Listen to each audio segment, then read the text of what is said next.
구독과 좋아요, 알림 설정은 영상 제작에 많은 힘이 됩니다. 우리는 세상을 살면서 때로는 어려운 시기를 보내게 됩니다. 그럴 때가 되면 세상 산다는 것이 참 쉽지 않다는 것을 다시 한번 생각하게 됩니다. 어찌 보면 세상에는 좋은 일들과 어려운 일들이 공존합니다. 그렇게 어려움을 겪어보지 않은 삶은 반쪽짜리의 삶인지도 모르겠습니다. 그래서 그런지 괴테는 눈물 젖은 빵을 먹어보지 않은 사람은 인생의 참맛을 모른다라고 이야기했다고 합니다. 그러나 눈물 젖은 빵을 먹고 싶은 사람은 별로 없을 것입니다. 아마도 근래에 코로나19로 인해서 힘드신 분들이 적지 않을 것입니다. 오늘은 설교 본문을 통해 썩지 아니할 유업 이와 같은 제목으로 은혜를 나누어 보고자 합니다. 먼저 우리는 산 소망이 있으며 천국이 예비되어 있음을 잊지 말아야 합니다. 세상에서 살다가 어려움을 당하게 되면 낙심을 하게 되는 경우가 많습니다. 그러한 문제들이 개인적인 어려움일 때가 있습니다. 가정의 문제, 직장의 문제, 친구와의 관계일 수 있습니다. 그러다 여기에다가 시대가 어려우면 더 힘들어질 수도 있습니다. 전쟁이나 경제 위기, 이런 시대에는 더욱 견디기가 쉽지 않은 것입니다. 그런데 근래의 상황들이 그러한 것 같습니다. 질병으로 시작한 코로나19는 이제는 경제적으로 적지 않은 타격을 입히고 있습니다. 지금 그래서 서울 명동 상가들은 외국인들이 와야 장사가 되는데 오지를 않아서 공실이 많이 늘었다는 것입니다. 그리고 자영업자분들, 코로나 때문에 영업시간이 단축되면서 타격이 큽니다. 그리고 여기저기 경기가 안 좋다고 아우성입니다. 그러나 오늘 성경에서는 산 소망에 있게 하시며 우리의 유업은 하늘에 간직되어 있다고 합니다. 우리에게는 복된 천국이 예비되어 있다는 것입니다. 저는 예전에 들었던 북한 이야기가 기억이 납니다. 북한에서는 예수님을 믿다가 발각이 되면 큰일 납니다.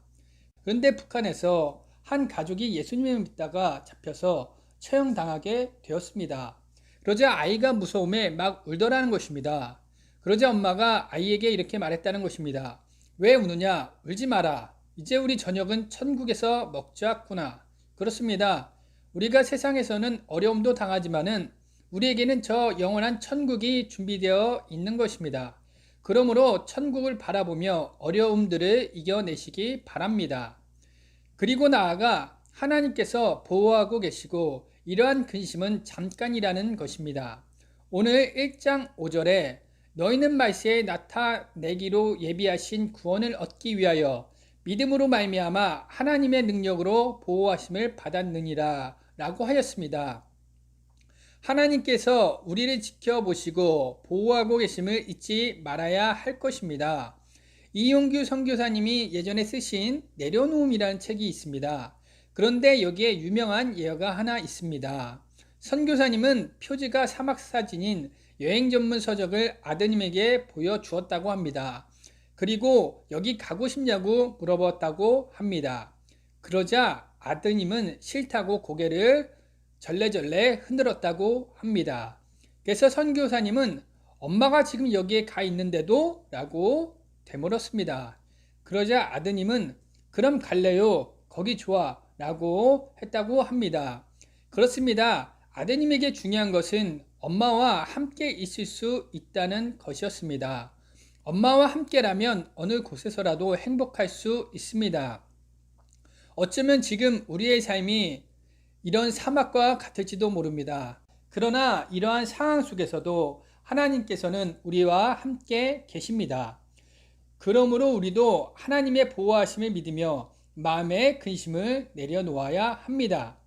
그리고 근심은 잠깐이라는 사실을 잊어서는 안 됩니다. 사실 매일 어려우면 어떻게 살겠습니까? 사람이 소망이 없으면 쉽게 무너지는 것입니다. 그런데 지금의 상황을 보니 그러한 소망을 쉽게 찾기가 힘이 듭니다. 외국을 보니 코로나19가 더 심해지고 있다고 합니다. 새로운 변이들이 생기면서 더 심각해지고 있습니다. 이로 보건대 우리나라도 새로운 변이가 들어오게 되면 타격이 더 크면 컸지 줄어들진 않을 걸로 보입니다. 그러나 이러한 어려움들은 결국 지나가게 될 것입니다. 그리고 영원이라는 삶 가운데 이러한 시기는 잠깐과 같은 것입니다. 성경 야고보서 4장 14절에 내일 일을 너희가 알지 못하는도다. 너희 생명이 무엇이냐? 너희는 잠깐 보이다가 없어지는 안개니나 라고 하였습니다. 우리가 이 세상에서는 어려움을 당하기도 하지만은 저 천국에서의 기쁨은 영원한 것입니다. 그래서 새 찬송가 492장에 잠시 세상에 내가 살면서 항상 찬송 부르다가 날이 저물어 오라 하시면 영광 중에 나아가리라고 한 것입니다. 그러므로 천국에서 누릴 영원한 기쁨을 바라보시며 인내하시기 바랍니다. 그리고 칭찬과 영광과 존귀를 얻게 될 것을 바라봐야만 합니다. 저는 저의 아버지께서 스포츠 경기 영상을 반복적으로 시청하시는 것을 보았습니다.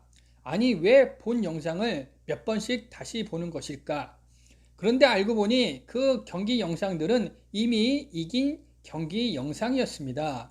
아버지께서는 이긴 경기를 여유롭고 편안한 마음으로 재미있게 시청하셨던 모양입니다. 그런데 이것은 우리의 삶도 마찬가지인 것입니다. 우리 믿는 성도들의 결국은 해피 엔딩인 것입니다.